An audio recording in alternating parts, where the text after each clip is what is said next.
अनु Singhal sir, आपको क्या लगता है ये जो गिरावट है क्या संकेत दे रहा है? कोई बड़ा अशुभ संकेत तो नहीं है ये? देखिए लक्ष्मण जी, डिपेंड करता है कि आपका नज़रिया क्या है। अगर आप सिर्फ शॉर्ट टर्म का नज़रिया रख के चल रहे हैं तो ये क्लियरली इस समय मार्केट में फियर फैक्टर है। और आई थिंक इसका सबसे बड़ा कारण, सबसे बड़ा जो फैक्टर है वो है डोनाल्ड ट्रंप। क्योंकि जिस तरीके से वापस बैक टू बैक इंडिया के अगेंस्ट ऑर्डर्स आ रहे हैं, मैं इंडिया के अगेंस्ट इसलिए कह रहा हूँ क्योंकि वो H1B वीज़ा वाला जो ऑर्डर था वो क्लियरली एंटी इंडिया था, क्योंकि 73% H1B वीज़ा इंडियंस यूज़ करते हैं। और अब इसके बाद जो फार्मा पर ऑर्डर आया है, हालांकि अभी इंडियन जेनरिक फार्मा को नहीं टारगेट किया गया, लेकिन कहीं ना कहीं बहुत लोगों का मानना है कि ये उस दिशा में एक कदम है।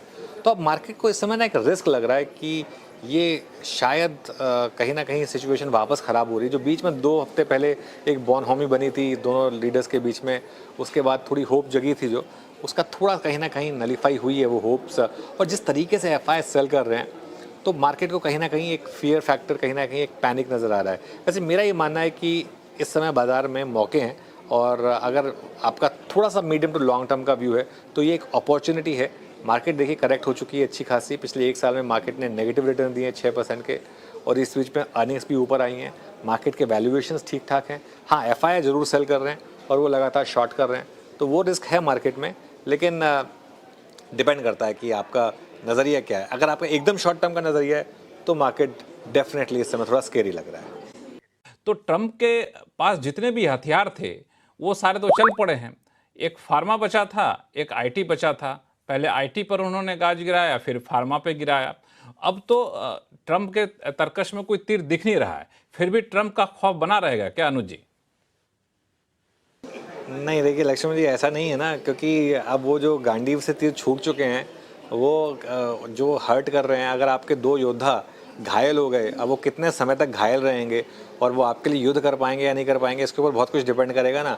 अब अर्निंग्स कितनी इम्पैक्ट होंगी आगे जाते हुए, आई थिंक मार्केट को ये समझना होगा। और इस वजह से ये ऐसा नहीं है ना कि ये वन टाइम इम्पैक्ट है। देखिए क्या होता है लक्ष्मण जी, मार्केट में ना 2 तरीके की चीज़ें होती हैं। एक होता है one time impact. One time impact आया, स्टॉक में एक रिएक्शन आया, स्टॉक मूव ऑन हो गया। एक होता है परमानेंट डैमेज। अब जब तक डोनाल्ड ट्रंप हैं अगले 3.5 साल तक, क्या आईटी और फार्मा पर एक परमानेंट डैमेज हो जाएगा? अगर ऐसा है तो क्या मार्केट के 2 बड़े सेक्टर चलना बंद कर देंगे? और अगर ऐसा है तो क्या मार्केट को उस हिसाब से अपने वैल्यूएशन को रीसेट करना पड़ेगा? ये चीज़ें होती हैं। बिल्कुल आपकी बात सही है कि जितना वो हर्ट कर सकते थे उसमें शायद काफ़ी हद तक कर चुके हैं। खैर, वैसे कोई भरोसा थोड़ा ना इनका कुछ नया निकाल रहे हैं, हमें पता भी ना हो ऐसा कुछ निकाल रहे हैं। लेकिन फैक्ट ये है कि इस समय अनसर्टेनिटी है मार्केट में। चीज के बिना आवाज अड्डाज का थोड़ा सा अधूरा रहेगा। वह है कि आने वाले 2 इवेंट बड़े इंपॉर्टेंट हैं। एक है आपको रिजर्व बैंक की मॉनेटरी पॉलिसी, दूसरा अर्निंग सीजन। अनु सिंघल सर, बाजार की जो अभी सिचुएशन है, आपको लगता है कि इन दोनों इवेंट पे बाजार पॉजिटिवली रिएक्ट करेगा अगर कुछ अच्छा होता है तो? जी बिल्कुल रिएक्ट करेगा इन क्यूज़ पर मार्केट। आरबीआई की मॉनेटरी पॉलिसी उस समय पर आ रही है जहां पर जीएसटी का कट आया है, इन्फ्लेशन अभी भी बिनाइन बनी हुई है, मॉनसून नॉर्मल रहा है।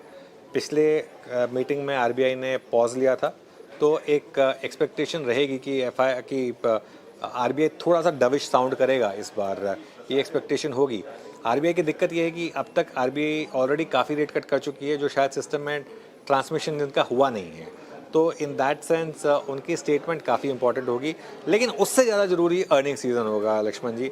जीएसटी कट के बाद अगर अर्निंग सीज़न में इस बार रिकवरी नहीं आई तो मार्केट के लिए बड़ा नेगेटिव होगा। स्पेस नहीं है मार्केट के पास इस बार अर्निंग्स में डिसअपॉइंटमेंट के लिए। तो मार्केट की हेल्थ के लिए ज़रूरी होगा कि इस बार की अर्निंग्स अच्छी हैं। हालांकि अर्निंग सीजन पे मेरा एक व्यू है अनुसर के, अभी जो है जीएसटी रेट कट का असर दिखेगा क्या अर्निंग सीजन पे? क्योंकि जीएसटी के ऐलान और जीएसटी के लागू होने में दोनों में जो बीच का अंतर था, उस वक्त काफी ज्यादा ठहराव आ गया था शॉपिंग में। दिखना चाहिए, क्योंकि भले ही 22 तारीख से ये जीएसटी का एक इम्पैक्ट आया हो, लेकिन एक करीब 9 दिन का पीरियड 22 से 30 तारीख का, और वो भी जो कोइंसाइड कर रहा है नवरात्रि के साथ, तो होना चाहिए। और हाँ, एक चीज़ ध्यान रखिए आप, 15 अगस्त को प्राइम मिनिस्टर ने लाल किला की प्राचीर से अनाउंस किया था कि जीएसटी कट होने वाला है।